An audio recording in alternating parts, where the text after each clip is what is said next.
everyone, Caren Glasser here, and welcome to The Little White Lie. I'm so happy that you're joining me today. And if you're on replay, make sure you make comments down below because we want to make sure we keep the conversation going. And I know that my special guest today will be commenting as well. So I'm going to go ahead and introduce him. Our guest today is John Tarnoff. He is a reinvention career coach. He's a speaker, author who helps fellow baby boomers transition to meaningful careers. He says himself that he's been fired 39% of the time during his traditional work that he did.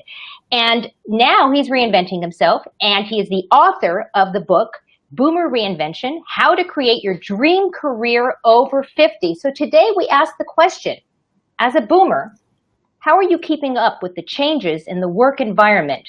Or maybe you're not. So I want to welcome our guest. John, how are you today?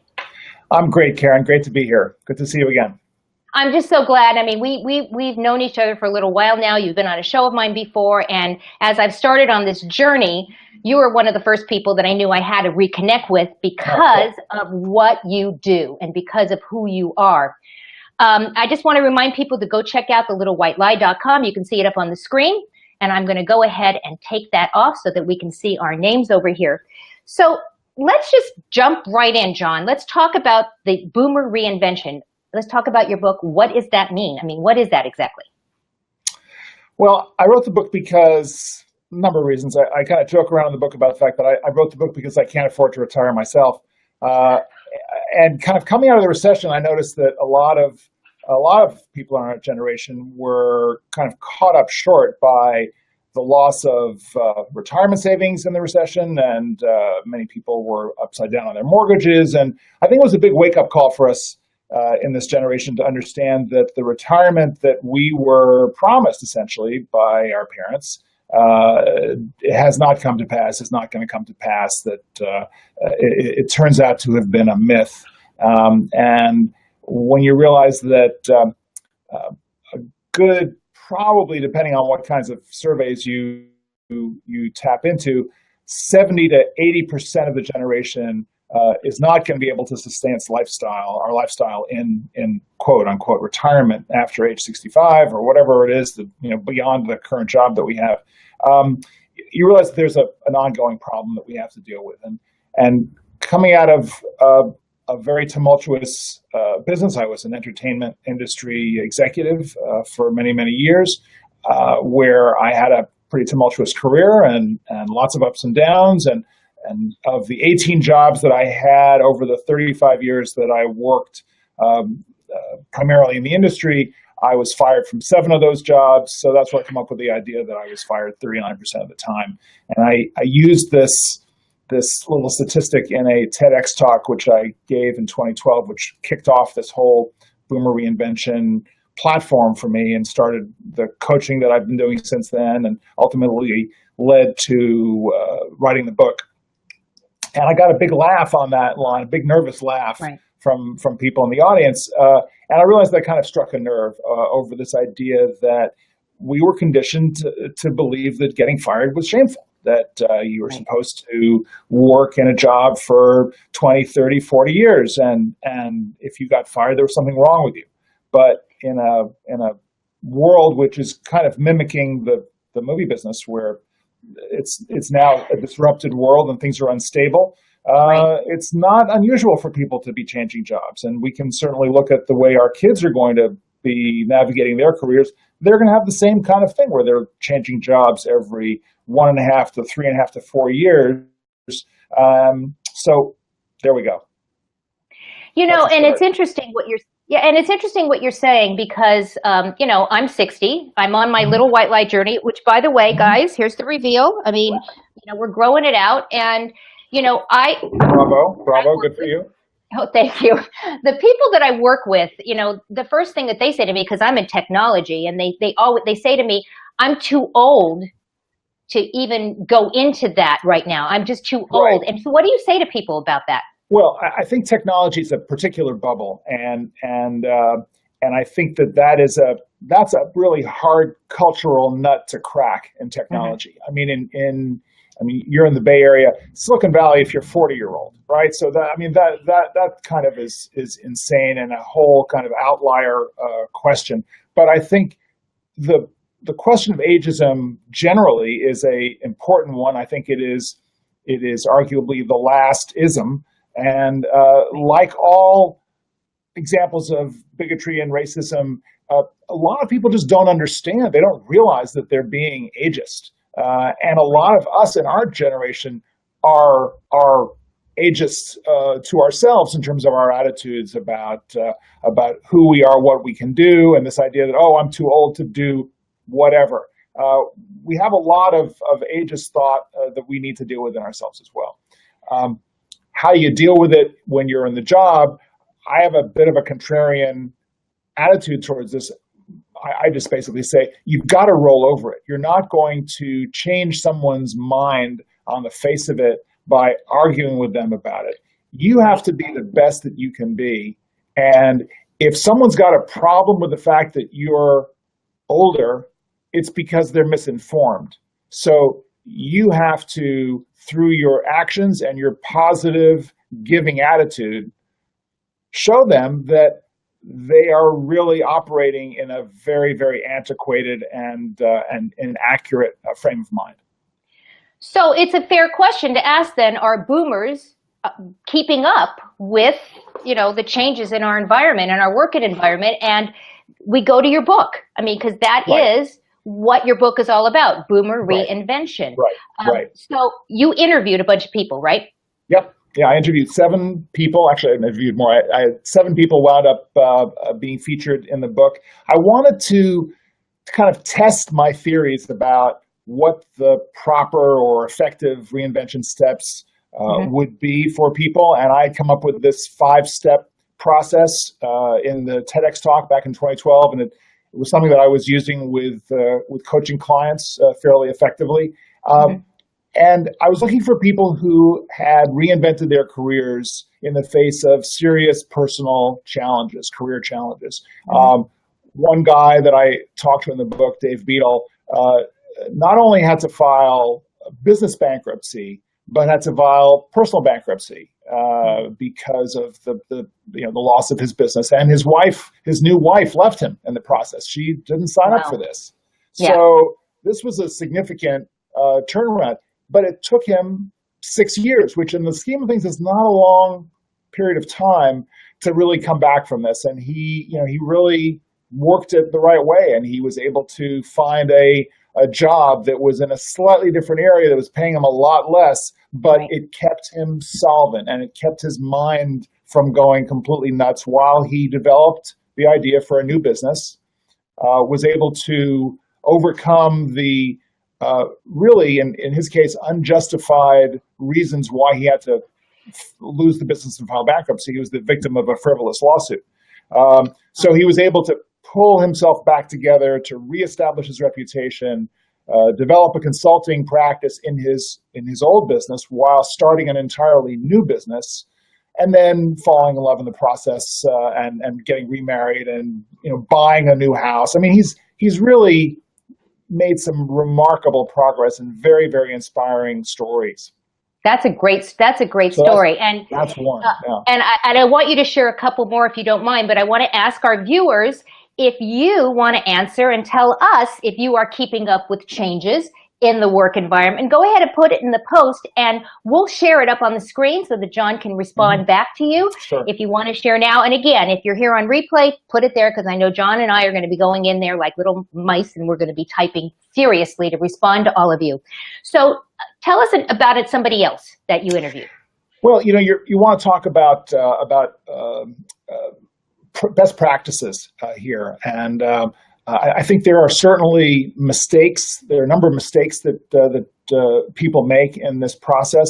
I'm kind of thinking that one person that might be good to talk about here is a woman named Judy Contreras, who was an HR executive for her entire career. Very motivated, very energetic woman who was divorced, 3 kids, and a successful HR exec who trained and added skills, and also in the recession and the result of the recession, companies were doing bad stuff. I'll say the word stuff because whatever. And she was increasingly disturbed by having to be at a succession of companies who were doing things that were kind of against the workers, kind of greedy, bad management. And she kind of had it up to here with the HR world and decided that she no longer wanted to be working for a company or working for a company in HR, but she really didn't know what to do. And so she thought she could continue to consult, perhaps in HR. Then she realized that that was going to be difficult because of the larger consulting firms that kind of have a monopoly on the outsourcing world in that business. So she thought, okay, maybe I'll use my retirement savings or a portion of my retirement savings, and I will buy a franchise. So she got herself a franchise broker. She connected with the Small Business Administration and this is a really important thing that she did. She used the SBA to hook her up with a business coach who helped her to really figure out the best strategy for her to start her new business. The surprising thing that happened to her, and this is something which I think is really important for people to remember, is that as she was trying to figure out what the right franchise was, she began to become interested in the business that the franchise broker had, and realized that rather than buying into a business where she was going to be kind of the first person in to turn on the lights in the morning, the last person to turn out the lights at night, have a staff, this and that, all of the questions about these retail franchise businesses, she wanted his job. She wanted the broker's job. Okay.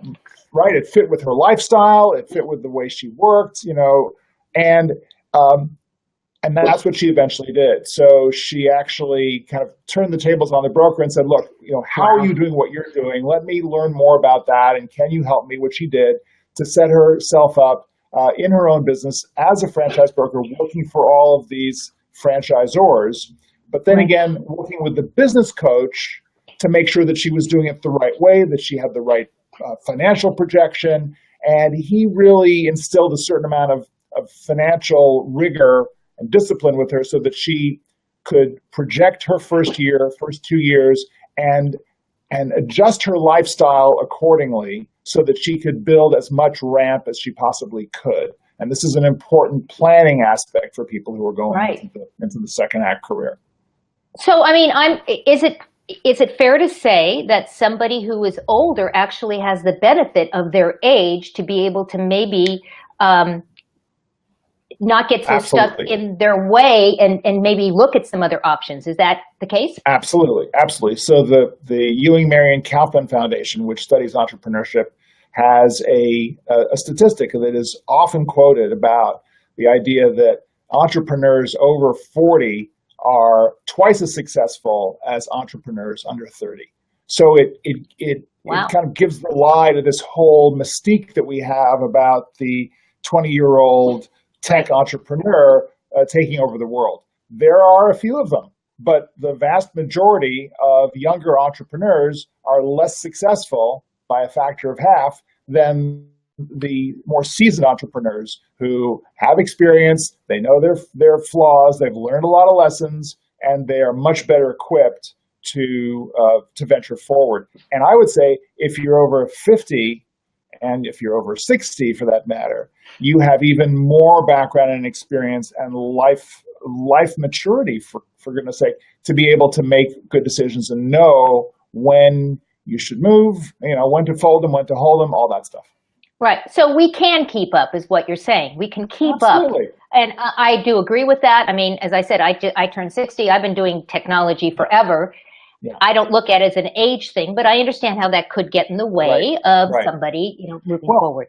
I think it's your attitude about the issue that's the issue. It's not the issue itself. So I think, and this is why the first step in my 5-step process is called reframing, because if you're not able to change your mindset around who you are, what you can do, how the world works, what the opportunities are, if you're not able to kind of look at different angles, then you're not going to be able to make any kind of a change whatsoever. You have to start with that mindset.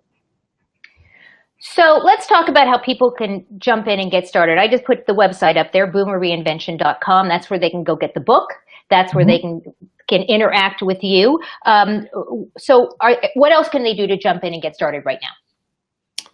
The first thing that I advocate for new clients is to start a journaling process. And this is really based on a wonderful book called The Artist's Way by... I love that book. I love that book. Yeah. Julie Caren was the writer, and this was really she this idea of the morning pages, so that writers could deal with writer's block by writing about everything except the work that they were writing. So adapting this to the career reinvention process, the morning pages. And I really encourage everyone to go out and buy a special notebook that you're going to use. You're writing in longhand. You're doing this every day, whether it's the morning or the evening. Have that little notebook by your bedside and write 2 or 3 pages a day, 15, 20 minutes. That's all you need to do. But if you do it consistently day in, day out, you start to get back in touch with the part of you deep inside yourself that has all that inspiration, that knowing, that sense of who you really are, what you're really good at, how you could be useful out in the world. And you want to be able to develop that dialogue because there is so much cultural influence that says, oh, the solution's out there. Just disregard yourself. Just figure out where you can fit in because, goodness knows if you're lucky enough to be hired by someone out there in the marketplace, just accept whatever it is that you get because it's so hard for people who are over 50 to get work. Well, of course it's hard for people to get work, but the problem is fitting yourself into a job at this stage in your life is a prescription for failure. Because you just know a lot, you know more in many ways than the people who are hiring you. You have more value, and the problem is you don't know what that value is. So get into a dialogue with yourself to figure out what the value is, and then figure out a way of getting it out there. And we talk more about that in the book.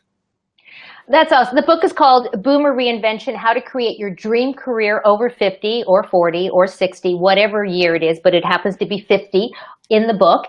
And they can get it on your site. And I want to encourage Amazon. people. Just go right to Amazon.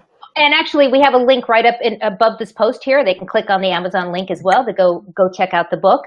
And I encourage you to do that. And I also encourage you to post even on replay. Make sure you post, as a boomer, are you keeping up with the changes in the work environment? Or do you feel like life is passing you by? And how are you relating to that? And how are you dealing with that?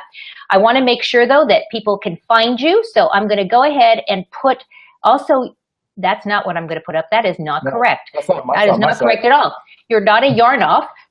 And we're on live. We're live, so we're going to go with the Swedish Jan Yarnoff. That's the Swedish part of the family. So for those of you who just figured it out, it's johntarnoff.com. Yes, it's John right over there.